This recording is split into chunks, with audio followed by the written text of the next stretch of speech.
Hello students, I hope you all are fit and fine with good condition of health. Today in this video I'm gonna explain how the camel got his hump part 1, chapter 1 of It So Happened supplementary reader for class 8. So let's get started.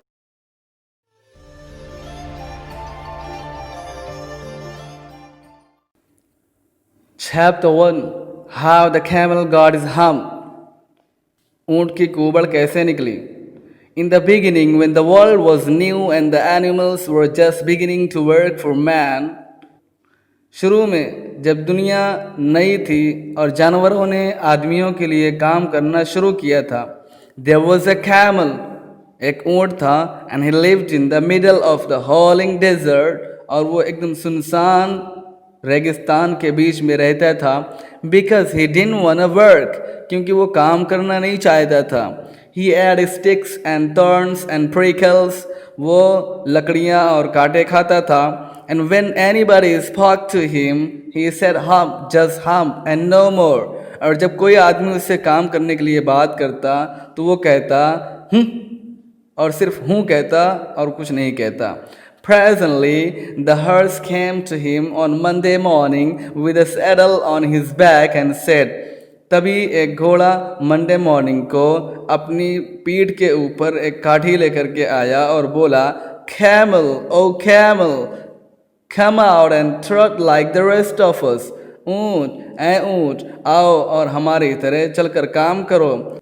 Hump, said the camel, and the horse went away and told the man. ऊँट ने कहा हूँ, इसलिए घोड़ा चला गया और उसने जाकर के अपने मालिक आदमी को बोल दिया. Presently the dog came to him with a stick in his mouth and said, तभी एक कुत्ता उसके पास अपने मुंह में लकड़ी लेकर के आया और बोला, Camel, oh camel, come and fetch and carry like the rest of us.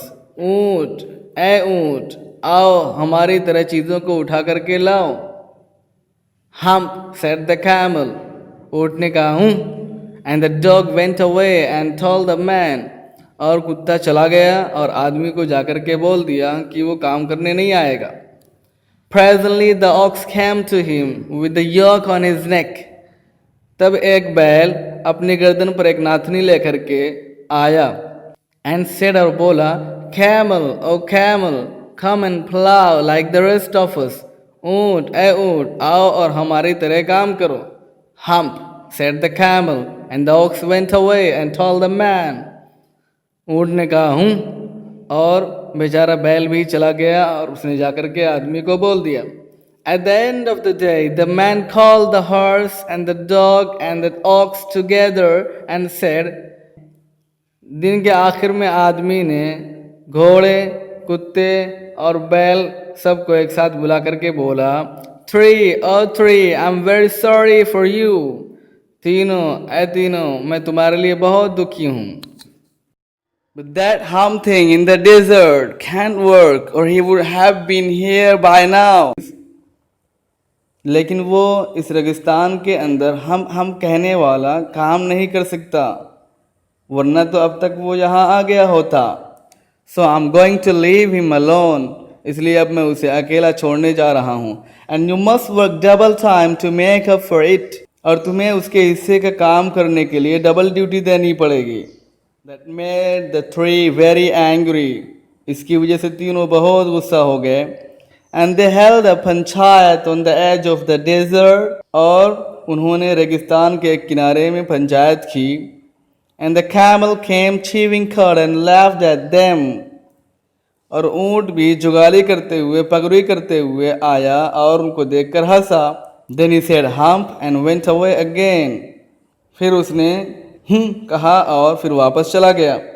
Presently there came along the jinn who was in charge of all deserts, rolling in a cloud of dust. तभी पूरे रेगिस्तान का in charge जिन उनके पास आया, मिट्टी के बादल में घूमते हुए. Jinn of all deserts, said the horse, is it right for anyone to be idle? घोड़े ने कहा कि पूरे रेगिस्तान के जिन, क्या किसी के लिए बेकार में बैठा रहना अच्छा है? Certainly not, said the jinn. जिन ने कहा बिल्कुल नहीं. Well, said the horse. घोड़े ने कहा अच्छा. There is a thing in the middle of your desert with a long neck and long legs. आपके इस रेगिस्तान के बीच में एक लंबे पैरों वाली और लंबे गर्दन वाली एक चीज़ है. And he hasn't done a stroke of work since Monday morning. और मंडे मॉर्निंग से उसने एक भी काम नहीं किया है. He won't rot. वो कहता है कि वो हमारी तरह चलकर काम नहीं करेगा. View, said the jinn, whistling. That's my camel. जिन ने सीटी बजाते हुए कहा व्यू, ये तो मेरा कैमल है, मेरा ऊँट है. What does he say about it? वो काम करने के बारे में क्या कहता है? He says hum and he won't plow, said the ox. बैल ने कहा कि वो सिर्फ कहता है और कहता है कि मैं खेत नहीं जोतूंगा. Very good, said the jinn. I'll hump him if you'll kindly wait a minute. अच्छा, जिन ने कहा कि अगर तुम कृपया थोड़ी देर वेट करो, इंतज़ार करो, तो मैं उससे बात करूंगा कि क्या बात है. Okay, students, so this was the explanation of how the camel got his hump, part 1. Chapter 1 of It So Happened, supplementary reader for class 8. I hope you got it, enjoyed it. Keep it up, the girl is ahead of you.